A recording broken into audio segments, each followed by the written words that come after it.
Today we are out here on Table Rock Lake and it is early mid-April, and today I'm going to walk through how you guys find some scoping fish in that pre-spawn and spawn mode. So there are some fish in the backs, but majority of the fish are still pre-spawn, but we're within a week or two of them really getting up there and doing their deal. So today I'm going to walk through 3 specific areas and things to do to go find some of these fish so that you guys can catch some and weigh in some good bags.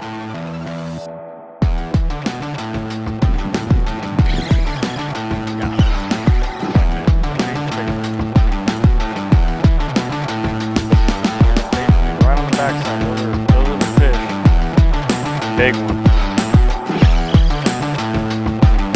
Gosh. There we go. So the first one's kind of an obvious one.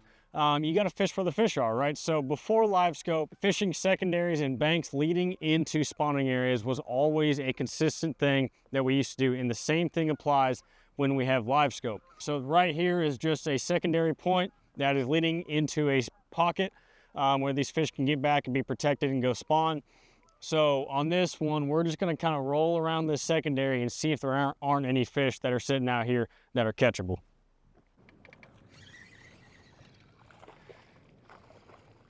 Well, the cameraman wasn't recording, but as soon as I did that intro, rolled over here and caught one. So this one isn't a big one, but we just had one.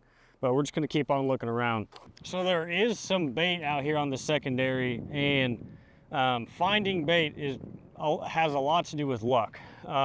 Specifically on our lake on Table Rock, the bait groups up in certain areas of the lake, and they stay there for a certain amount of time. It's like for like 2 to 3 months, all the bait will be at the mouth of the James, or for 2 to 3 months they'll be by Kimberling City. And the big majority of them, they kind of group up together in a 2-mile radius and just kind of go around. So we're gonna keep on moving around here and see what happens. So here's another one out here chasing some bait.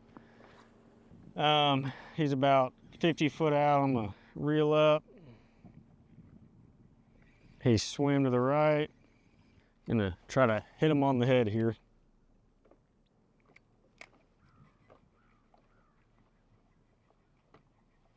There we go. Oh, that was a good one. That was a good one. We'll make it happen. But yeah, that's kind of like, that's just how it goes. So these fish are just roaming, chasing bait here. And that's just all this is. Right now we're here in the middle of Ants Creek, so it's nothing too crazy, but there's another one up here that we're gonna give a shot. Let's see here. And that guy swam away from it. All right, here's another one.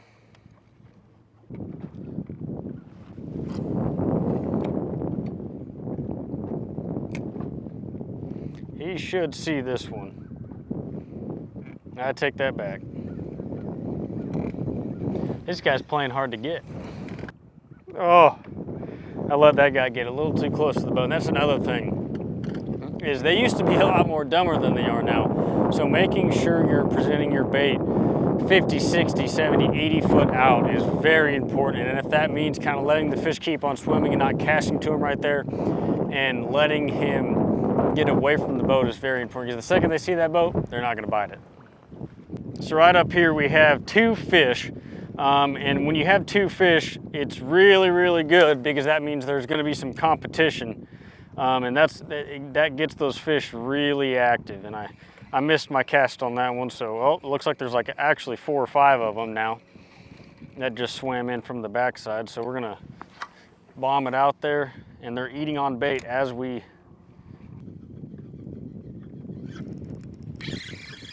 got him.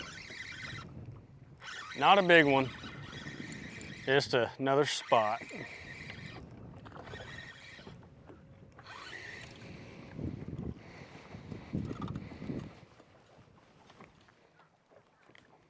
Just gonna keep on moving. Fishing like this, it's all about efficiency and covering as much water as you can. Obviously means you'll get more bites in a day. So, and the more fish you can cast at. because you're not going to have a 100% cast to hook ratio. Oh, he bit it right by the boat. Scared that one. And so right there, I casted literally right on top of the fish. And when they're only sitting 4 or 5 foot down in this super clean water, those fish get scared. Especially anymore, there's a ton of guys throwing these on top of their head. So making sure they're far away from the boat, you cast past them, and then working it above their head is very, very, very key.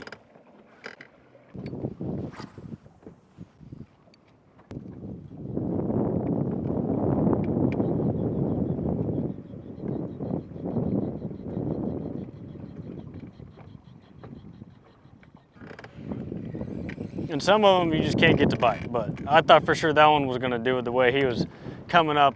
And I don't know if you guys noticed that, but I cast it out there, let it go down, and then as he saw it and he started chasing, I was moving it faster and pulling it away from him. All scoping is a game of cat and mouse. You're trying to get that instinct to fire in them where it's just a reaction bite to come up there and come grab it real quick. The more you have to slowly hold it and get him to bite, chances are they're not going to do it.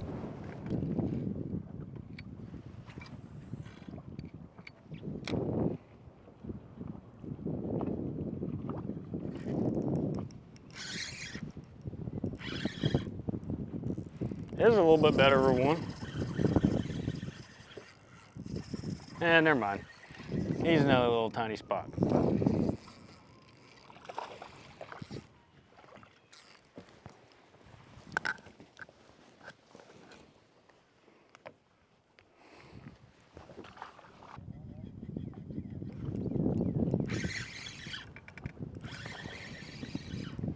All right, so we're out here on this secondary, and you know we've caught a few fish out here. So now I want to talk about the second way of finding some of these fish, and that is chasing the wind.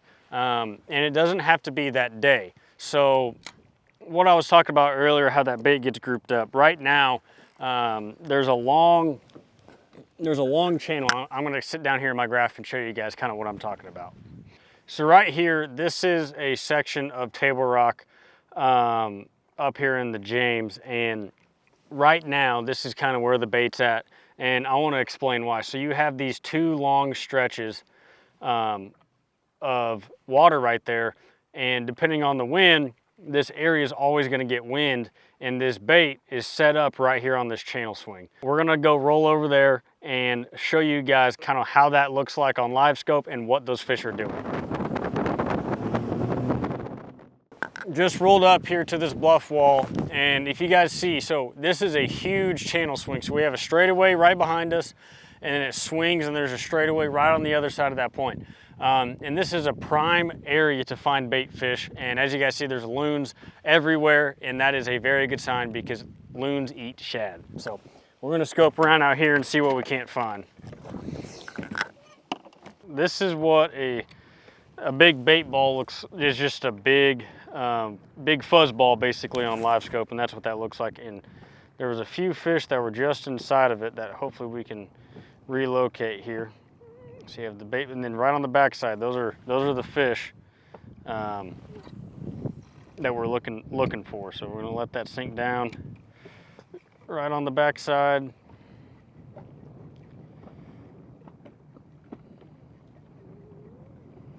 And he wasn't gonna eat it, so I'm gonna pull it away from him. But we're gonna give that another shot. So on these bluff walls, I try and fish them just off of how you would typically fish them. So when I say that, staying further than a cast distance and just trying to not pick up the interference from all of the, oh, they're eating bait, Come on, get down there. Oh my gosh. Just like that, just underneath the bait ball. So those two were by themselves underneath the bait, and you know, just flipped it in there. And when they're around the bait, it doesn't have to be as, oh, he jumped off. But that was another solid, you know, probably three to 3.5 pounder, solid fish. So I'm gonna throw another minnow on here real quick and get back at it. So we got ourselves a new minnow on right now, and we're gonna get back off. But what I was saying is I like to stay just a cast distance off the bait or off the bank. This hard rock out here on Table Rock and then other places around the country, it really interferes with your live scope because of the hard return. So if you're right next to that bluff wall trying to scope fish, it is very, very difficult. And when you're trying to chase these roamers with live scope, just bouncing off that wall and just looking for them where you don't have to worry about it, it makes your efficiency way better. Big one. Big one, big one. Ooh. Yeah. So,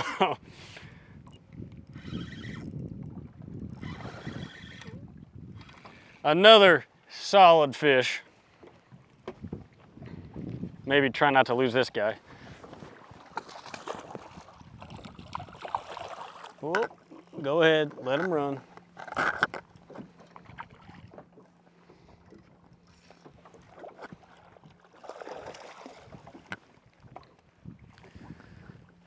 All right, so there we go.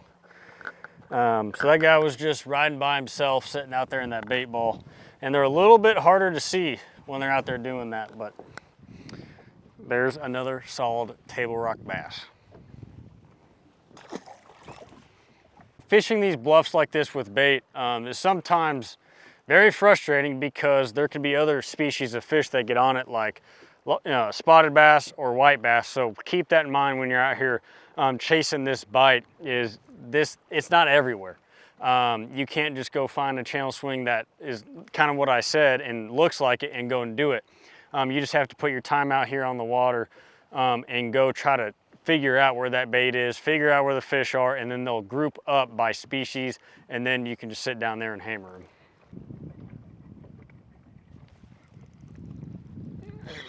Oh, lost him. Well, so there you guys go on the second one. All right, so that final way to catch some fish scoping in this pre-spawn spawn type mode is just kind of going down the bank or the middle of the pocket in the back of a creek. So we're gonna roll back there and I'm gonna show you guys kind of some secrets on how you guys do that. We just rolled back here into a creek and there's two different types of creeks that I like to fish and not a really whole lot in between. So in the backs you have those really deep creeks that have the guts going all the way through to the back.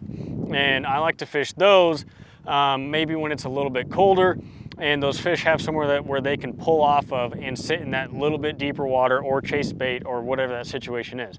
The other thing I like to do in this pre-spawn spawn time frame is fish the shallowest pockets possible. You're talking 15 foot or less. That's you get in the back and it's just a flat of nothing. A lot of these big largemouth females will kind of mosey on up there and they'll sun their eggs and they'll be in like 2, 3, 4 foot of water out there in the back. But today it's a little bit cloudy and overcast now. It was sunny. So here is a little bit deeper of a creek and we're just kind of zigzag back and forth the trolling motor on 7 and see if we see any floaters back here. This is kind of the same deal that I did in that Murray MPFL, the Logan Martin MPFL. The Logan Martin was fishing in the back on the very, very flattest stuff, and that was on a Coosa River. So you can take this, what I'm doing, and apply it to dang near any fishery other than Florida. Florida, you can't do this because I don't even know how to catch a bass in Florida. So one thing fishing these creeks in the very, very backs is some of the most difficult because these fish aren't as active on feeding. They're not necessarily wanting to eat, so you have to entice them a little bit better. And that's when, making sure you're casting past the fish, bringing it above their head, making sure you cross all those check marks when you come out here and do this is very important.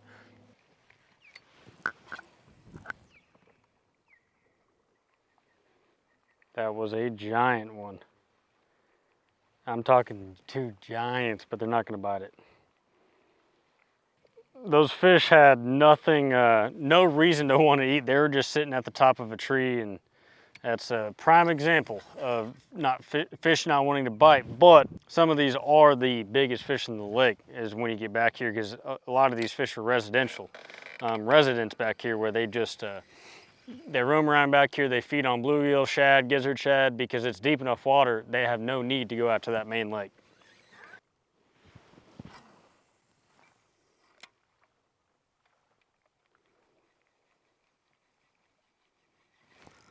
Yep.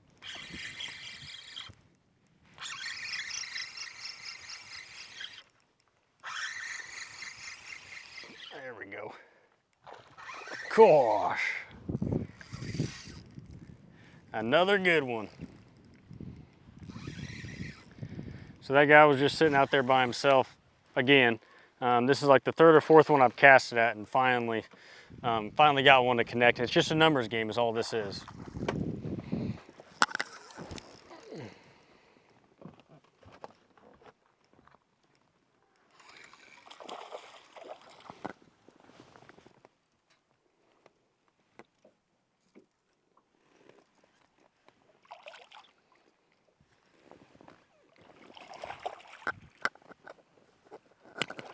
There we go. Another solid 3.5 pound fish. Can't complain about that. Just working down the gut. So we're smack dab in the middle of the gut. You can look on forward facing sonar, see the right bank, look left, you can see the left bank, and we're just going down the middle and just casting at fish that are floating around, getting ready to get up there and get their spawn on. All right, well, we're gonna wrap it up. We're kind of getting here to the back of the creek where it shallows up a little bit. But so yeah, those are the top 3 ways that I go about trying to find bait and trying to in turn find floaters out here on Table Rock Lake and other highland reservoirs and basically lakes all across the country. So at the end of the day, wherever you are, if you guys see loons or any types of birds feeding on bait, that is an obvious giveaway that there could be fish sitting there. So you always want to drop your trolling motor. But other than that, if you guys kind of want to see my setup and how I was really getting those fish to bite on LiveScope, I have posted a video this winter where I'm doing the same type of thing. And that goes through my bait setup, my rod setup, my line setup, and just kind of the best way to approach these fish. So if you guys have any questions, please comment below, or you can DM me on Instagram, YouTube, Facebook, any of those platforms. I'd be more than happy to answer you guys' questions, and thank you guys for watching.